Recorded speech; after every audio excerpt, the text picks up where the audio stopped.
Hello, homies, and welcome to the Wellness Wednesday section of the Homeopathy Hangout podcast.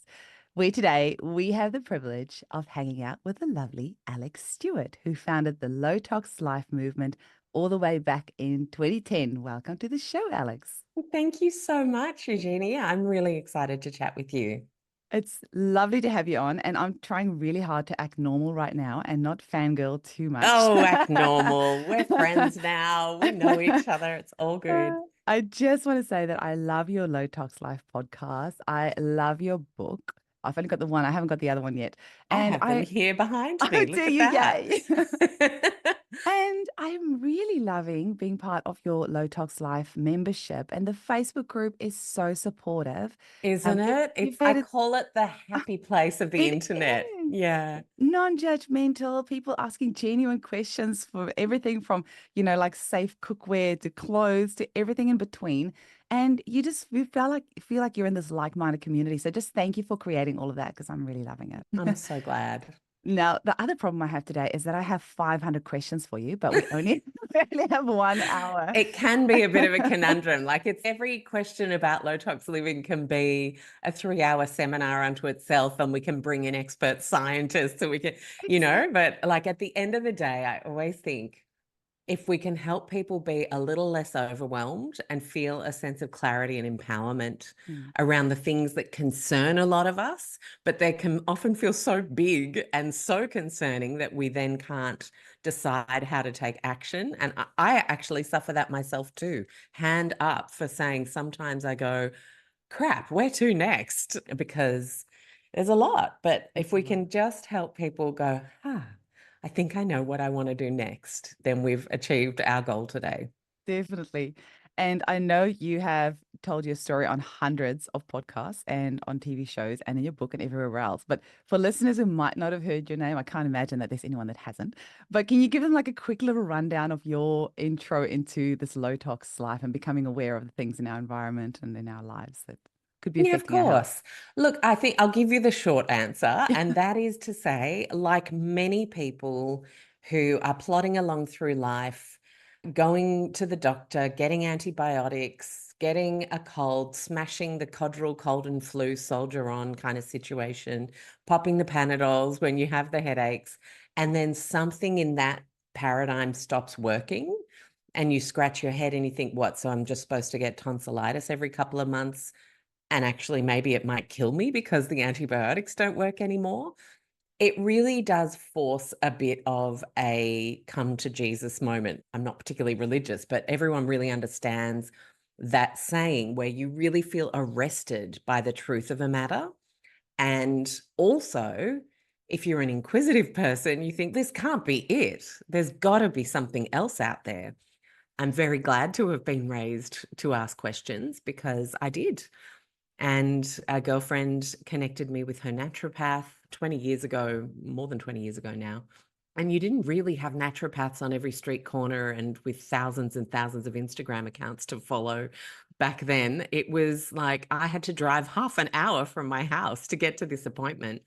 And she was amazing. She was a German woman who was one of the original OG naturopaths in Australia, but with a beautiful German background where they've always had a much better hold of balancing the conventional with the traditional, with the wisdom of the ancient, all into one. You would know this as a homeopath. It's where homeopathy was It's born. still Yep. used in hospitals in Germany, right? Mm. And so she had a way of being very pragmatic and German about things, but also very spiritual and feeling into things and asking a lot of questions. And I thought she was the most amazing woman. I still lament the fact that she had to go back to Germany to care for her aging parents, but she was extraordinary. And I felt so lucky to have found her because she gave me all the things that helped me kick that particular bout of tonsillitis, but then do the bigger work to see what is it about my day-to-day life that is causing me to have a weakened immune state to not fight the odd bug that comes along. Because I would get sick really often. And for me, unfortunately, as a half French person, it seemed to be the heavily processed gluten that we have in Australia, in America, in the UK. In Europe, I'm not so sensitive. I won't eat a baguette and next day feel my tonsils come up. It's just not the same response. So gratefully, it's an intolerance, and it seems to be quite geographical versus being a celiac or having a huge issue with the protein itself. So I am grateful for that, but it was very hard over 20 years ago now when gluten-free bread tasted like cardboard and I didn't really know how to cook to go down that road. But I thank it every day because having identified that and having to remove it from my diet, first as a trial, but Mm. then as a permanence, once we realized it really was like a cause and effect, very obvious change for me. And gluten's not bad. It's not awful for everyone. There's tons of friends that I have that tuck into their sourdough when we catch up for a dinner. I just really don't want to ever make anyone feel that any statement I'm making about my personal life is a blanket statement about health, but it really was for me. And it opened the door to harness creativity that I had at the time in drinks. I was winning global cocktail competitions and presenting all around the world with my creations with alcohol and juices and extracts and shrubs and ferments and syrups and all these sorts of things. And I thought, I've never really known how to cook. Here I was doing all these intricate things in hospitality on the drink side, but I still didn't know how to roast a chicken and make that taste nice. And so it got me cooking, it got me exploring and using my smarts in a new way. And from that point on, realized the key with food is simplicity. It's like the French have always told us. It's why those recipes say a little bit of this and it's a lot more feel, a lot more intuition. And it really just helped me realize that ditching the M&Ms or the Maltesers or the microwave popcorn, all that junk wasn't about trying to cut down or trying to be good. It was actually about, oh my gosh, now that I know all the weird crap they are allowed to put in these things, and now that I know that the CEO is paid 200 times the factory worker in this completely unjust corporate system of food, and now that I know lobby groups can basically buy their way into a particular position on a food pyramid, oh my gosh, I don't want to buy into any of that. I just want to eat my simple food and know how to cook it well. And that was the instigator. And then, of course, once you've looked at food, which often tends to be people's gateway into appreciating low tox living, you then think, what's in my sunscreen? Well, I did anyway. Uh-huh. I think I was one of the first to do it. What's in my tooth floss? And then once I knew that this was actually across everyday life in every aspect of life, you could choose a better cushion, you could choose a better tooth floss, you could choose a better light bulb, then I just knew I had to do something. I'd always taught and trained in hospitality and in beauty, actually, originally. And I wanted to use those smarts to create community, education, and empowerment around what I was learning and things that I recognized for some reason I found easy to digest and distill, but a lot of people felt very overwhelmed by. And that was really how it all got started, from a personal health crisis into a bit of a call to arms. Is anyone else interested in this? Is anyone else worried? And it turns out a lot of people are. Absolutely. You've just answered one of my questions I had on here, which was that I always feel arnica is the gateway drug to homeopathy. But so you reckon food would be the gateway drug to people becoming more aware of toxins, or Yeah. is it? Yeah. Because often it's, I've got a rash or I've got a digestive problem, or people asking themselves those sorts of questions around, what is this forever? Who could I see about this? And even GPs these days tend to say, well, have you tried cutting out a couple of food groups and seeing if there might be an allergy? You Mm. don't even necessarily have to go to a holistic health professional to have that conversation. And so it does tend to be quite a preliminary conversation. But the problem with doing it now, Eugenie, this is a problem, because now there's a processed food replacement for every allergen that exists. So often people find themselves moving from the cheesy puffs to the gluten-free cheesy puffs, from the dairy containing flavored yogurt with tons of thickeners and gels to the dairy-free yogurt with tons of thickeners and gels and maybe even sugar or fake sugar. And so it's actually kind of almost gone backwards. Yes, it's helpful that you're not going to have an SOS allergy crisis today by eating that thing, but that is certainly not going to be contributing to your long-term health. And so much conflicting information out there now as well. Yeah. I feel like any food or anything you look at, you'll find exactly the same amount of completely opposite Mm. information there. So sometimes it's really hard to navigate what's actually truth and what's not. And let's speak to that, right? Because unfortunately, science today can be bought and paid for. We cannot ignore that reality. It is not a controversial statement. It is to say that a food company can pay a research group to create an environment where a certain outcome will be favorable to them then being able to create a marketing campaign. We are in that reality. And so while we have that, yeah, it's going to be super confusing. So I say to people, instead of fighting beef versus beans, dairy versus non-dairy, all that stuff, start leaning into your body, what you know to be true, raise your own self-awareness about how you feel, energy, strength, stamina, positivity, mood, focus, acumen. After eating certain things, I think, gosh, it's actually, oh yeah, I grow 2 sizes in my tummy after I eat that food. What's going on there? Now, that's not to say that's awful for you forever, but it is a clue that something's going on that's not right for you right now. If you have like infectious responses or allergic responses, then yeah, there might be a bigger piece of work there. But just start ditching the ultra processed food. No one can fight about that being good or bad. And forget all the granular nutritional whole food debates online and labels around diets, keto, carnivore, vegan. We could go on.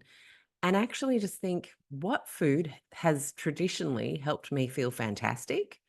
And what can I then do to bring more of that into my diet? And get your annual bloods. That will be a great window into whether you're having like a really good, healthful life at that moment in time. And quite frankly, screw the rest. Mm, Like there's some basic things around age, stage, season, lifetime. Women in mid-age, we know that prioritizing protein is very helpful. Protein prioritization very helpful for ADHD. So there are some things that we know for sure around certain stages and situations, but really the constant debate it's just exhausting. it's It's exhausting. much quieter if you just go to a farmer's market and buy lovely things from people who care about growing good food and cook and appreciate and be grateful. That's the world I want to live in. Mm. I keep saying, oh, I just have to add the bit on the annual bloods. Get Mm. a Lego scan done as well. I don't know if you've heard of a Lego scan. It's uses photospectrometry, and it goes about 4 millimeters Oh. into the dermis, and it tells you what your heavy metal, mineral, and vitamin status is. I'll send you the podcast episode on that because a Mm. blood test tells you what's coming and going in your blood, but the Lego Yes. scan tells you what's stored in your tissues. And so, for example, when I have clients with thyroid issues, I'll pick up on there that their antimony is very high, and antimony is something that comes from endocrine disruptors like your plastics and things like that. Mm. So then I can have the conversation with them of what do you store your food in? Do you do Jenny Craig and then heat the food in that plastic? Do you use plastic Oy, chopping yeah. boards? All those sorts of things. So then we can bring it Mm. down that way. And I just also want to say, I agree. Just growing your intuition, I always say, is going to be the biggest thing for our children these days because with Yeah. artificial intelligence and these types of things, you are not going to know what's real and what's not. So actually growing your intuition so that you can make a decision from that place, I think is the Yeah. most powerful thing we can teach our children. Hey. 100%. Mm, Yeah. Are you going to believe the marketing campaign with the bus shelter ads? Or are mm. you going to believe the lovely third generation apple farmer from Tasmania? Like, I'm pretty sure I know who is the more trustworthy in the situation in that picture. And teaching our kids, you are so right. That is so important. People laugh at me, but I taught Seb about how there would be like breakfast cereals with like monkeys and things at the toddler eye level on the bottom shelf of Mm. grocery aisles, even in health food stores. They're there. And I would teach him that the monkeys were a trick to make him think that was a good food. I didn't care that he couldn't talk yet. I'm getting it in there. And sure enough, he just rejects all that stuff. Mm. It just, and he's 15 now, still rejecting it. So something to be said for really never starting too young as well. I 100% agree on that. And I've always, basically because I've heard people with adult children then raising them healthy, not giving them toxins, and then they become a teenager and then they do everything their friends does. And I, Mm, or everything their friends do. And I believe that is because they haven't been educated on why your family makes those choices as a family. And we're the same. yeah. My kids have been taught from a young age why we use natural medicine. So they now are giving their friends homeopathic advice, which I love. But I also, love it. as I was reading through a book, I really Mm, believe this should be a textbook in every high school on the planet mm, so that children are understanding one, how to empower themselves to make their own, personal care things, but also why you don't need 50 different dresses and one is mm, fine, and the footprint that you're leaving on this planet and what things to look out for in your food. And I feel a lot of this is a paradigm shift, right? Even if I yeah. read about you talking about like capsule wardrobes and things like that, we don't need 100 different outfits. You're not going to wear them. But there's this mentality that's what we need, or that we all need to smell a certain way. And that's why we buy these artificial fragrances. But it's a Mm. paradigm shift. And so, how do we go to change that? And I think a lot of that starts with the kids, like educating them.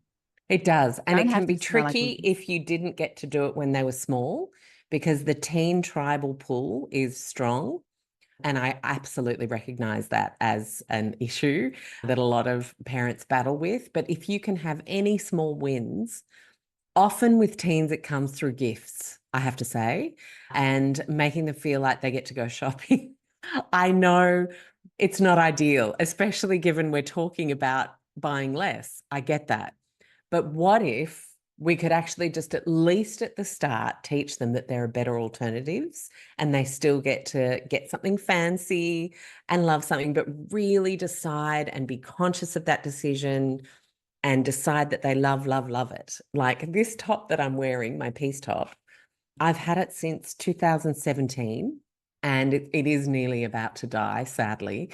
I can see the fraying at the edges, but I've worn it hundreds and hundreds of time. I love the color. It makes me feel calm and soft in the mind and cool. I love the word piece. I always come back to that Venn diagram idea that we overlap more than we're different. And for me, it is just a joyful thing to wear all the time. I could wear it every day if it wasn't dirty and needed and washed. So to really help our kids tune into what makes them feel truly excellent and confident and happy in their skin to wear, what Mm. a great place to start with clothes. Let's go shopping and choose the most special, loveliest top, not a cool, good price. Stop talking in those languages. Say, can we find a natural fiber thing that you love? Any kind of cotton item would be a great start. And a really lovely little shift dress, a really lovely little t-shirt, and we choose it and we think, God, I really love that. Not, I need a new top, I want a new dress kind of conversation, but I genuinely love this item and can't wait to own it and look after it Mm. and get them to wash it and get them to connect to the preciousness of having something they really love. I think that is such an important part of the teen conversation. And then with the fragrances, gosh, documentaries are really excellent because you don't want to be the super uncool middle-aged parent trying to bore them to tears with all the things you're trying to make them not do that are fun. That is definitely not the right card to play with teens. But watching a documentary together as a family, getting your partner on side and saying, look, we really need to talk to the kids about this, but it can't come from us. Are you on my side here to just sit down and watch this documentary that I found? You could watch like Stink, the movie, for example, or you could watch Sean Penn's. Oh gosh, I can't think of it right now, but I'll send it to you, Eugenie, so we can put it in the show notes That'd because be it was great. fantastic around government and sunscreen and fragrance and fertility, Oh, amazing. cancer, and with just fantastic filmmaking. And so then it's, gosh, wow, that sucks. Can you believe the companies have been allowed to put this stuff in there? What are we going to do about it? What could we choose instead? I follow this chick online who actually has some safe stores that look really pretty. Use the word pretty with your ladies and or look really cool with your teen boys. And it turns out there are tons of deodorants that don't have any of that crap in there that will still smell nice And you can choose the one you like the best. Let's try two or three and see where you land. Because that's the other thing. When we were choosing conventional products, we never bought the first washing powder, our parents or us moving out of home as Gen Xers, and settled there. You tried two or three. I remember with shampoos, I tried the Pantene and then I tried and then I landed on Garnier Fructis. I remember. And I thought, oh, this smells amazing. And now I smell it if it's in a friend's bathroom. I actually grabbed it the other day. I smelt it out and about. And I was like, that is just so fake because it's been so many years since I haven't been exposed to that kind of stuff in my own home. So it's really confronting how awful it is and how much I used to drench myself in that stuff. But if we can get some little wins and let them try two or three things over time and find something that they love, Mm. it really is possible. But we have to come with compassion, not judgment, not statements like you're doing something toxic and you can't do that and you can't buy that and I won't let you. Like, that's not going to work with anyone over 12. We really do need to give our kids the benefit of the doubt on being able to understand complicated stuff and Mm. hit the documentaries. Mm. Once they're tweens and teenagers, I can't recommend that model enough Mm. for actually getting them to at least appreciate why you care, even if Mm. they're going to disagree sometimes. It'll come back. I have a 13-year-old son and an almost 10-year-old daughter, so we're definitely in that stage. I don't think Mm. I've ever mentioned this on the podcast before, and I'm sure my son won't mind, but he just turned 13. He has never washed his hair or his body with soap in his entire life, ever, Mm. ever. Wow. So my daughter started a couple of years ago because her hair was getting so long. So we started using like a bit of shampoo once a week. But actually, I might use the recipe in your book on making your own shampoo and actually just see, 'cause she likes making her own things as well, and maybe get her to make her Mm. own shampoo and things like that. We've made our own lip balms and that sort of stuff. She loves it. So maybe if you could have like little DIY parties for the girls when they're like Exactly. tweens, like let's So make little lip fun. balms together and let's make our own little essential oil roll-ons and things like that. One of my students from the Low Tox Method, my business coaching, she's brilliant. She has this business called B School and she does bee workshops in schools. But she's now created a kit, a lip balm making kit. So you could do it for a sleepover and invite the girls and or the boys, whoever wants to make lip balm, frankly. And it's got everything you need in it, beautiful. And then they can make something together. How lovely. Exactly. And then Mm. leading on from that, normalizing that as gifting, because we've got Christmas Mm. coming up in a little over 2 months. And I am the self-proclaimed Christmas Grinch because I get massively triggered by all the waste. I cannot Yeah, stand it. I just it's want to go intense. hide in a bush and pretend that Christmas didn't happen because everyone's walking around frazzled, overspending, being wasteful, buying gifts that they're not going to use. And I just wish we could scrap Christmas as a society. Or just have you got some top tips on how to make it as less stressful and reduce our footprint as much as possible for Christmas? We'll just go. Yeah, look, I think I always host a DIY Christmas giving workshop because, as you'll see in the club, because I really think we just need to front end the season before we're in the thick of it without the pressure of everything kind of, oh God, no, now I need to buy, let me just buy everything because it's just too late. And then the stress takes over and then you end up buying a whole bunch of things that no one would have noticed, frankly, half the time if you had given them something or not. The people we think we need to give lots of things to. Get your kids to make cards for their teachers. That's the easiest one. Just a couple of reflections, especially if they liked their teachers that year or a particular teacher they really liked, if they're in senior school and they have multiple. And actually just sit down and write cards to your couple of favorite teachers and how you really appreciated them that year. You do not need to do more than that. Make your kids be grateful for their teachers, not you. You don't have to. If you don't have the money, be realistic. Just don't do it. If you have a little bit of cash, make a biscuit that you love and that you're really good at, or that you'll get really good at because you'll make 5 or 6 batches, and keep your jars from now till Christmas and pop a few little bickies in the jars and a nice little ribbon, tiny little gift card tag, which you can make or get the kids to make. Boom, that's it. And that'll cost you $1, maybe $1.50 per present. Or you could then do a really simple bath salt. So you buy a little pack of a kilo of Epsom salts or 5 kilos if you've got to make lots of gifts. And you could pop some essential oils in there and just make a very simple bath salt situation with a few little bits of dried lavender or rose petals so that there's a gorgeous nature element there. Done. And I think we overcomplicate things. For anyone outside of our immediate circle, that is more than enough. A gift of gratitude and thanks with something simple made is low cost, is loving because you've made it, you've taken the time. And if you've got the element of the kid being involved, if it's teachers or aunties and cousins and things, then let's teach our kids to be grateful with us for these special people in our lives and get them involved rather than it being the mum's job in the family to make sure everyone gets noticed at the end of the year. That means something to us. I think we've got to really move away from that. And I think because women are overwhelmed, we often do then feel backed into a corner and then rush out to the shops and just get a bunch of stuff. It's not our fault. I think it's actually because we have too much mental load half the time. And it's actually just easier to pop to a gift shop and buy 10 candles. But often those candles are scented and toxic. So we just want to stop doing that anyway because they're so overpriced. Oh my gosh, the amount of friends that still give $50 scented candles for Christmas. Please give that money to charity instead. Buy someone a nice little bottle of wine if you really want it. They drink wine, but we have to stop with the scented candles. That is just a 101. Get it out of your house today. One of the But yeah, a loveliest, few ideas there on gifts anyway.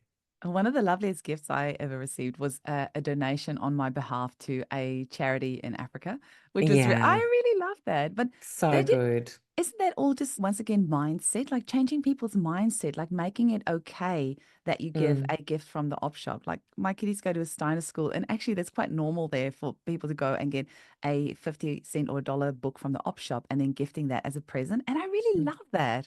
Or mm, growing plants and then giving a plant as a gift. mm. It's just so much Any gift consumerism. is you're a special person and this is a special thing. There's a reverence to a gift. So if we can add a layer of reverence for the planet and to charities with the extra money that you then might be able to buy the local homeless shelter a few Christmas plates. Our local homeless shelter does that at Christmas and it's $30 and it's you get to buy a Christmas feast. And I always think every time I make my little chutneys and biscuits and things for people, I think each one of these is pretty much allowing me, old me, who would have bought something, to give our local sleeping rough people a Christmas feast. Amazing. We really need to just move away from this consumerist driven Mm. Christmas. I'm in the business of helping people make swaps. So I'm recommending brands and products all the time. But my recommendation is never on the basis that you need to buy things that you don't actually need. We always should be thinking, is this important? Am I buying this because I'm making a swap or I'm stocking up on a particular favorite thing that this will actually be really good for my wallet this year if I just get 3 of these now because it's on special? Great. That all makes sense. But the overconsumption of things really is a huge part of going low tox is recognizing where that line is. And we'll all know where it is once we raise our awareness, right?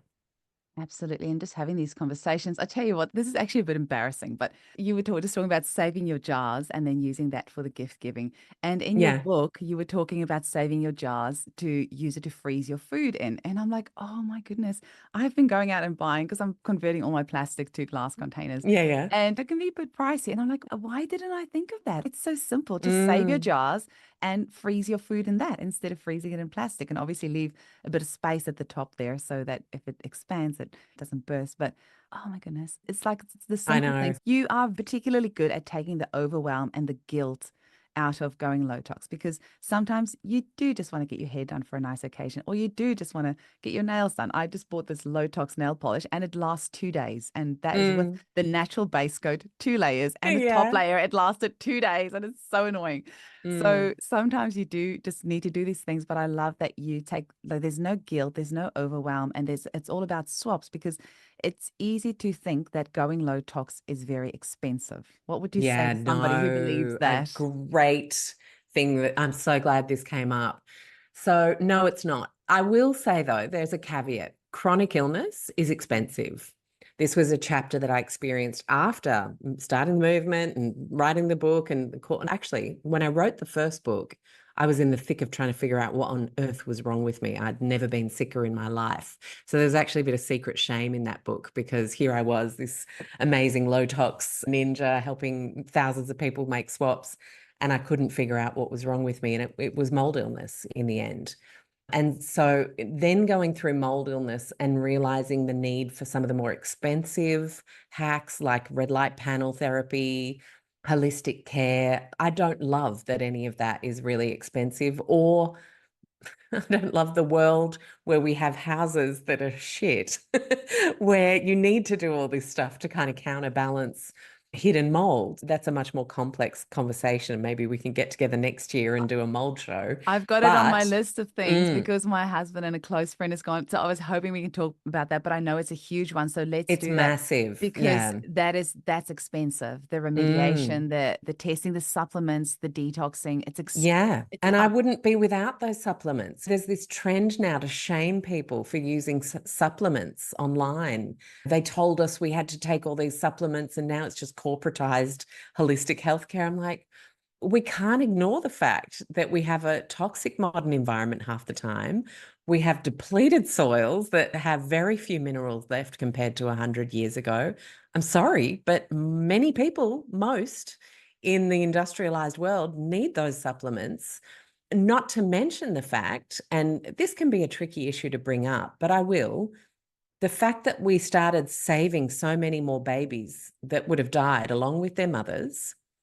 I believe, because I'm one of them. I was an emergency C-section, my son, emergency C-section.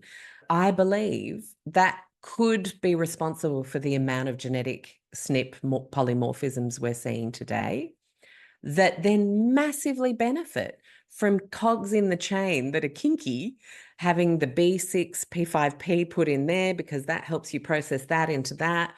We've got lots of kinky genes.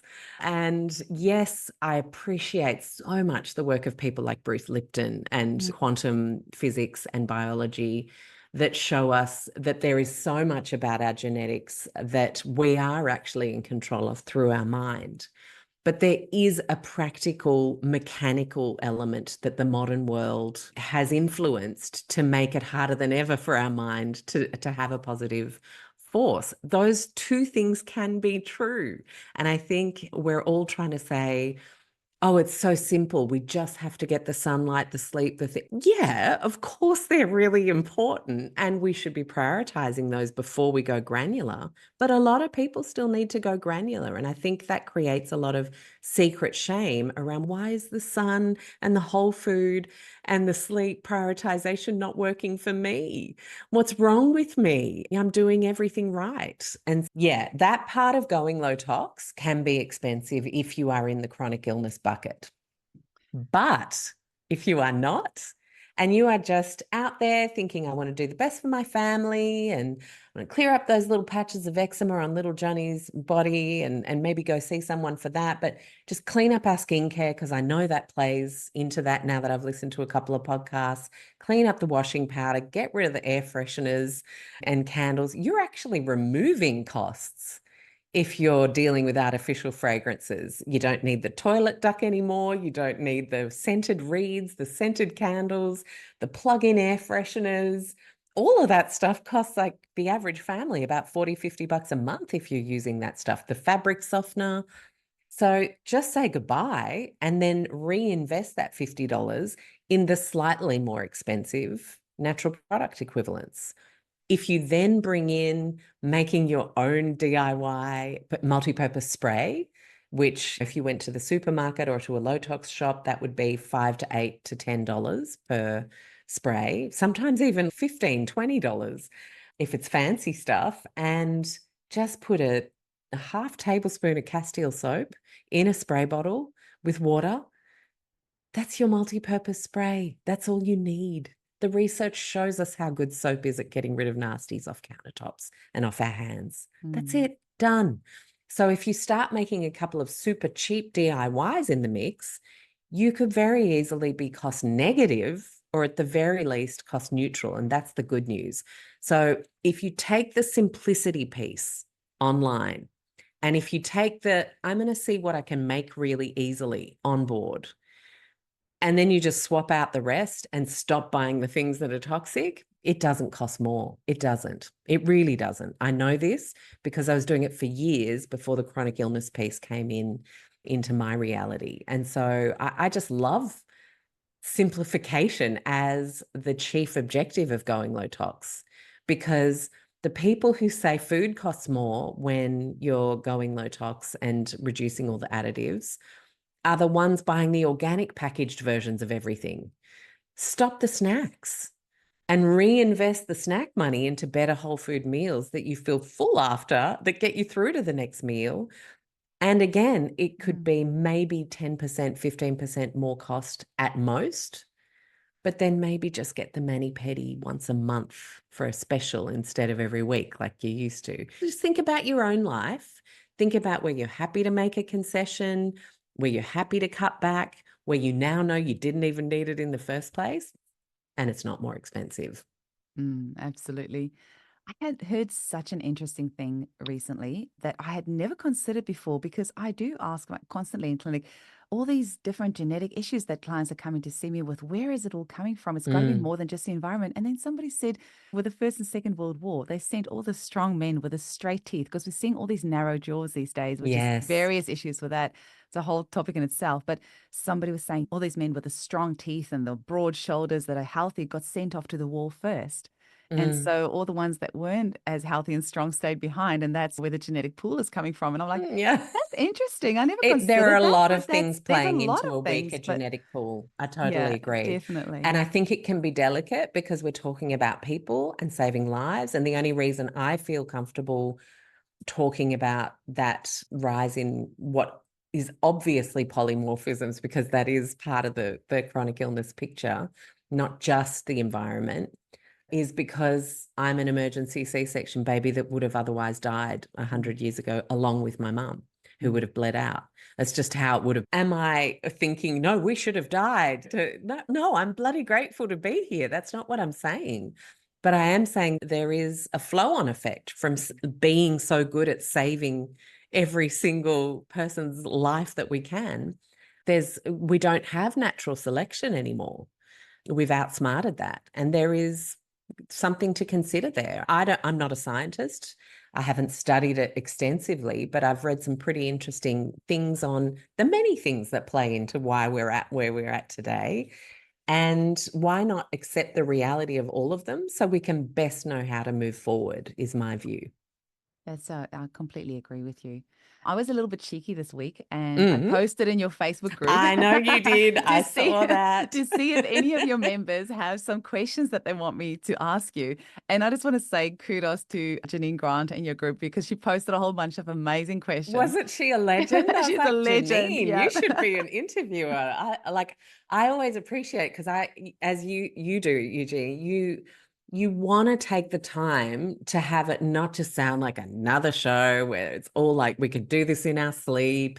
And my guests always say, gosh, thanks for asking such great questions. And wow, you're really good at this. And it's because you care enough to take the time to think, what is it about this person that I really want to share? What made me interested in their work? And the fact that Janine then took the time to write those beautiful questions, I was like, that is so thoughtful, that list. So what did Very. you like from I it? liked all of them, but I have so many Mm. questions. So I'm already like having heart palpitations, looking at the time, going, I have 15 minutes. I have to squeeze all the value out It's of this. okay. It's okay.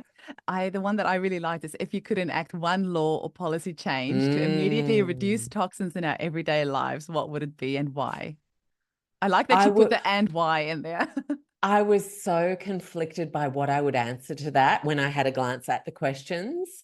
As someone who suffers mold sensitivity now, possibly for life, given how extensive the initial event was, I would love to enact a law that makes it illegal for any homeowner who rents their properties out to not have a full list of every repair signed by independent contractors all along the way, and every water damage event because the thousands of people who suffer, we were at the point of buying 10 years ago when I first got sick, well, 8 years ago when I first got sick, but the illness itself was so expensive, we then lost all of our savings to simply just figuring out it was mold. That was actually the most expensive part. These days, it's a bit quicker because we have more of an understanding around it.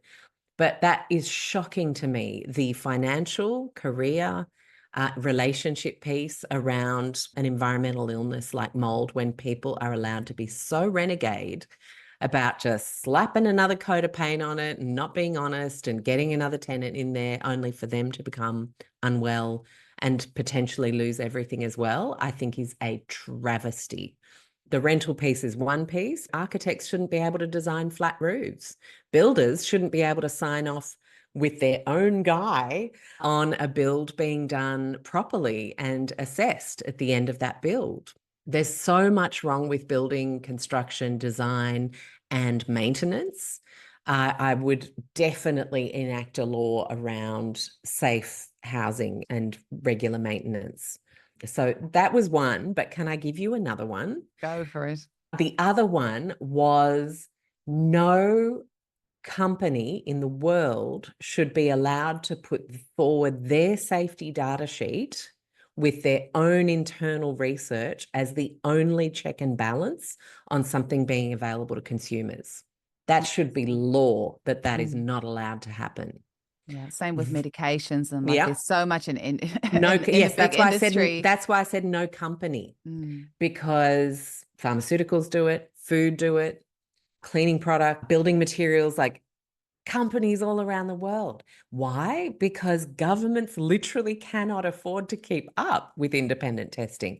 The EU does probably the most out of everywhere in the world. And that's why I call Australia America Light, because we follow That's a good suit one. with America and how renegade it's been over there, like real cowboy culture stuff. It's like a cowboy mentality hangover. I get to do what I want. No, that cannot continue. Agricultural chemicals, they're all allowed to say generally regarded as safe. And it takes too long to do the research independently to prove them otherwise. We have to do something about that, because that is another, just like mold being a multi-industry issue. I didn't mention insurance, that's another one. But just like that, the fact that companies of all kinds are allowed to say generally regarded as safe because we've tested it independently in-house should not be allowed. Nor should any politician be allowed to accept money from any company that then sways the way they vote on a bill that represents the people. Those two It's an easy things. fix, right? Does Alex for Prime Minister? Unfortunately, I will never give away my French passport. So I will never be able to be a politician in this great country of Australia, but we can use our voices. And I always say a lot of people sway themselves to different political parties over time based on a single issue that's really important to them. I always say choose the best people who fight for the most people and be an activist with those people and against those people when you need to on single issues that they don't understand properly yet or aren't doing the right thing by you on. I just think we're way too flippant with the way we cast votes. There are always going to be people who care the most about the most amount of people in government, and they're the people we need to back and then have reasonable conversations that are evidence-based and get back to community activism instead of like content creation online. I just think I'm always writing to my local member and picking up the phone, and just don't stop doing that. That's the stuff that actually changes things, not liking or posting some outrageous comment against someone else online. That achieves nothing. That kind of distraction is what stops us from getting good things done by good people. And so I really think we know those unfortunate cases to be true about a lack of transparency in all those industries. Chat to your politicians about it, whatever party they're from. It doesn't matter. They need to know people care either way. The problem is we silo ourselves and then we think one party's going to make us feel safer about our decisions than another. And then we be quiet about all the other stuff that we know that isn't necessarily right either. That party that at least makes us feel safer Mm, says. And I could be talking about any political party in making that statement. I'm being very clear that this is not a political statement mm, for any or against any party, but it's more about the systemic issue at hand, about the way we've started becoming polarized and how to actually recognize that our personal agency with the most local representative to us is the most important dialogue we can have politically, not the one we have on Instagram. what a beautiful point you've made there. Actually, making actionable steps and instead of going and ranting Mm. about it. Yeah. It's great. Like I sent an email just recently about artificial fragrances in school in like timed Oh my and how awful that gosh. is for growing humans. I've got a meeting with my local member in, I think in January, they said, no, we can't do it this year, about mold and housing in Sydney and how it is just horrific. And so I just think we can't forget that those local conversations are actually the most important ones for change, not Mm, fighting on the internet. So if I mm, can just remind us all about that, it's scary because it's actually action. And mm. action should feel a little bit, ooh, I don't know if I could pick up the phone or write that email. What's the worst that could happen? They say no. Fine. That's We've not scary. we've got this great saying in Afrikaans, vra is vrij en weier daarbij. That means asking is free and so is declining. And so there's nothing attached to Yes. it. Just ask the question, just say the thing. I And love that yeah. saying. So good. Yes, exactly. Yeah. Also, if you had to choose just three Mm. podcasts on the Low Tox Life podcast, just three episodes that you think everybody should listen to, what are the top three episodes? That's like getting me to pick my I favorite know. child. Mind you, Because I only have and one, so I he is have my to say, favorite. congratulations on 400 episodes. And the podcast has been running since 2016. And you've Yeah, had 6 million downloads. I'm about to hit 600,000 downloads. So the fact that you have that's huge. there's 6 million, that is amazing. And the fact that you've kept going since 2016, because 99% of podcasts stop before the 10th episode. So Mm. congratulations on 400 episodes, 6 million downloads, and running for almost 10 years. That is amazing. So out of that, top three episodes. If someone was to go onto Low Tox Live podcast right now, what are the top three they should listen to? Oh my gosh. This is the biggest spot I feel like I've ever been put on. Okay, I am going to say the work of Dale Bredesen in cognitive decline reversal and brain health in general, and Mm, understanding that it isn't just age, that it isn't just sugar, that there are multiple ways that a brain can develop amyloid plaques. I think is seminal work, and we should all. I've had him on the show 3 times. So take your pick. I reckon all of them should be listened to because it's just crazy to me that he is not on front page of New York Times every day. I just think would just give so many people hope. So Dale Bredesen and anything I've published with him. If you're a parent, I've had Maggie Dent on the show 4 times now, oh, and she's a WA chick from way back. And I just I feel like people like Dale with brain health and helping make it relatable and help us start to feel more agency and more awareness around some of the things that play into it. I feel like Maggie does that for the parent and the teacher. And she really just helps us relax the heck out of everything about parenting and teaching and really think about the compassion we need for ourselves and the compassion we need for our kids. Because growing up can be hard. In fact, it will be hard at some point for everybody. You don't get away scot-free and have this super cruisy childhood all the way through teens. Even if you have an easier childhood than someone else, you will still be bullied, victimized in some way, feel left out. And Maggie just helps us go, oh, okay, yeah, that's the most important thing to do. Just complete anti-overwhelm. So Maggie and anything I've done with her for sure. And then, gosh, I've had so many amazing people on the show. I will say the show with Bruce Lipton, actually. Oh, I've been trying so hard for so long to get him on my show. He is Mm, amazing. He is he just is next just level. incredible. Yeah. There is an oozing of positive vibes that comes from every cell of Bruce's being that you just want to be around. If you're having a crappy day, Google Bruce Lipton YouTube and just spend an hour lifting yourself the heck back up, because he allows us to believe that we have so much more agency Mm, than we give ourselves credit for mm. in the way we present in the world, physically, emotionally. I just adore that man and his contribution to science. And so he would be my third. And notice they're all elders, the Yes. people that I have Yes. shared. I think I would have shortlisted Gay and Katie Hendricks, and the show that I did with them recently. Gay is the author of The Big Leap, and just an incredible personal development book. Katie Hendricks, dance therapy PhD turned just an amazing couple together for 40 years. Conscious Loving, one of the best books you could ever read if you want to have a great relationship. And so I would shortlist them as well. And they're all elders, because we have to value the people in our communities who have decades of experience in their area of expertise, as well as in life, because it's the convergence of those two things that help those people cut through the bullshit and make us realize what's really important. And yeah, they're the people I nominate. You've just touched on a little bit of a sore point for me at the moment because I see so many Instagrammers with zero experience proclaiming to be experts in fields, and it's something that really grinds my nerves a little bit. I think it's wonderful Mm, that they put it out there and good on them. But there is some reverence and respect that we need to give to the people who have actually been in the trenches and actually done the work and actually can teach us from a place of experience, which I think is really mm. important.